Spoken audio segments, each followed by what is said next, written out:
आपले उंबरठचे ज्येष्ठ नेते चौधरी सर, त्याचबरोबर करमाळा भावी नगराध्यक्ष अल्ताफ शेख, डबल उपमहाराष्ट्र केसरी पंचायत समिती सभापती अतुलभाऊ पाटील, उंबरठचे माजी सरपंच प्रमोदजी बदे, बापूसाहेब चोरमले, संदीपजी मारकड आणि उंबरठचे ग्रामस्थ मित्र हो, डॉक्टर बाबासाहेब आंबेडकरांनी सांगितलं की शिक्षण हे वाघिणीचं दूध आहे आणि ते जर प्राशन केलं तर माणूस सुद्धा त्या वाघासारखा गुरगुरल्याशिवाय राहत नाही, असं त्यांनी या तमाम देशाला सांगितलं आणि खरी शिक्षणाची क्रांती त्यांनी सांगितली.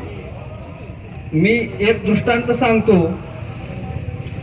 बाबासाहेब आंबेडकर बॅरिस्टरला गेले, आपलं लंडनला गेले आणि बॅरिस्टर होऊन भारतात आले आणि भारतात आल्यानंतर भारताला समजलं की बाबासाहेब सुद्धा बॅरिस्टर झाले, शिक्षण घेऊन भरपूर अशा पदव्या घेऊन, आणि त्याच निमित्तानं बऱ्याच तरुण सुद्धा त्या शिक्षणाच्या गंगेत झोकून द्यायचं ठरवलं आणि बऱ्याच तरुणांनी तुम्हाला सांगतो शिक्षणाची कास धरली आणि शिक्षण घेऊ लागले.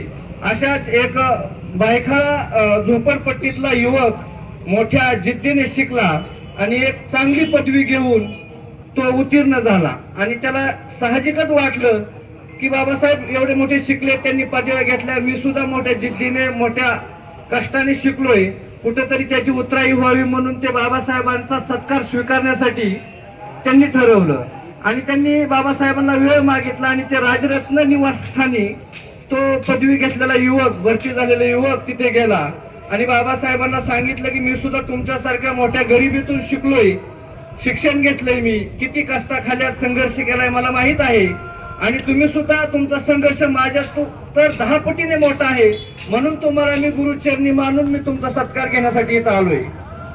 तर बाबासाहेब म्हणाले मी तुझा सत्कार करणार नाही, तर तू माझं एक सत्काराची उतराई व्हावी म्हणून तुला जी तो शिक्षण घेऊन मोठे कष्ट घेऊन लाल दिव्याची गाडी मिळवली, ती लाल दिव्याची गाडी तू तुझ्या झोपडपट्टीतून सकाळ संध्याकाळ 2 टाइम फिरव सायरन लावून.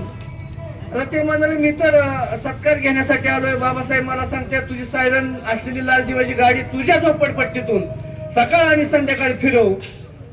तर हे काय म्हणून त्याला एक विचार पडला.